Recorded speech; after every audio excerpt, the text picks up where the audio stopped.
Good morning, everyone. I hope you're doing well this morning. Today we're going to read a fun book. We read it at the very beginning of the year, but it's super fun. So I wanted to reread it because good readers, that's right, we reread books. So today we're going to read Not Quite a Narwhal by Jessie, Sima.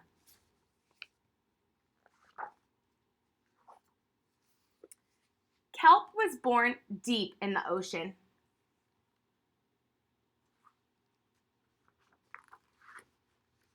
He knew early on that he was different from all the other narwhals. His tusk wasn't as long as everyone else's, he had different tastes in food, and he wasn't a very good swimmer. Why do you think maybe he wasn't a very good swimmer? But his friends didn't seem to mind, so Kelp decided he wouldn't either.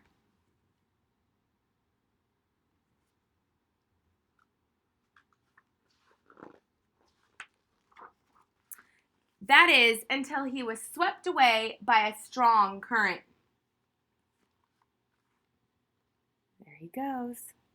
He says, "I wish I were a better swimmer."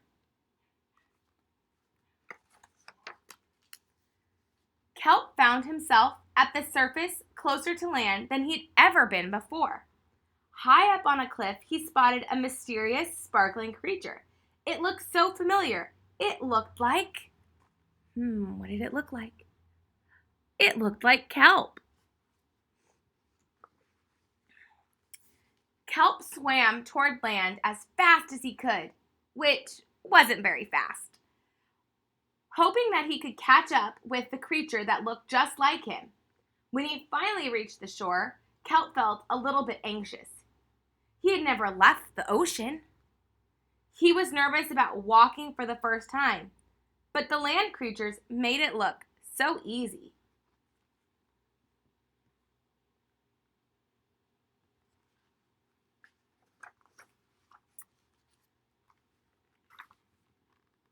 It wasn't. Oof.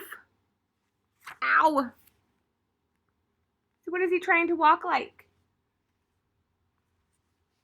Eventually, he got the hang of it.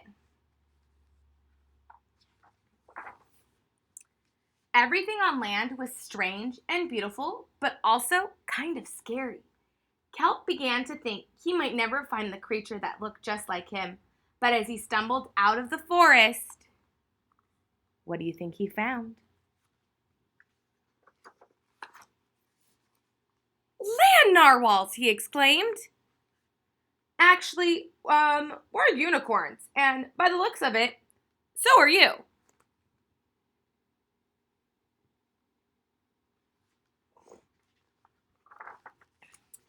Kelp had never heard of unicorns before.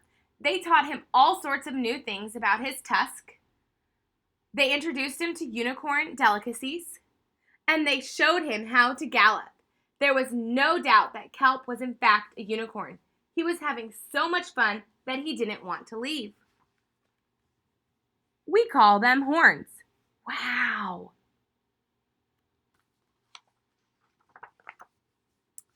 But then he remembered all of his friends under the sea. Kelp missed them terribly. So he said goodbye to the unicorns and returned to the ocean. Come back soon.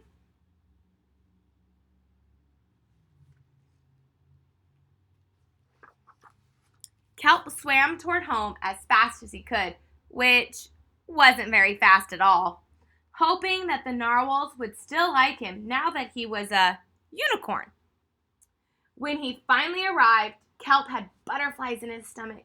What does it mean when you've got butterflies in your stomach? What's that feeling that we're describing? Butterflies in your stomach. Welcome home, Kelp!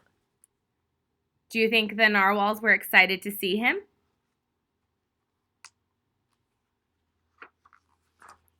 Kelp took a deep breath and told his friends the news.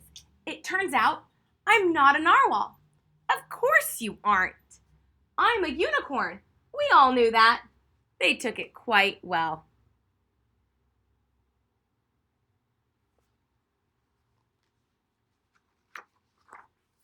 Kelp was happy to be home, But now that he'd experienced life on land with the unicorns, he couldn't seem to forget them. Did he want to be a land narwhal with the unicorns or a sea unicorn with the narwhals? Kelp couldn't decide, but then he realized maybe.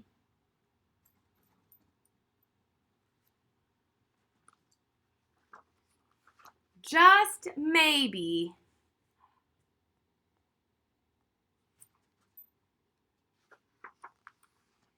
He didn't have to choose.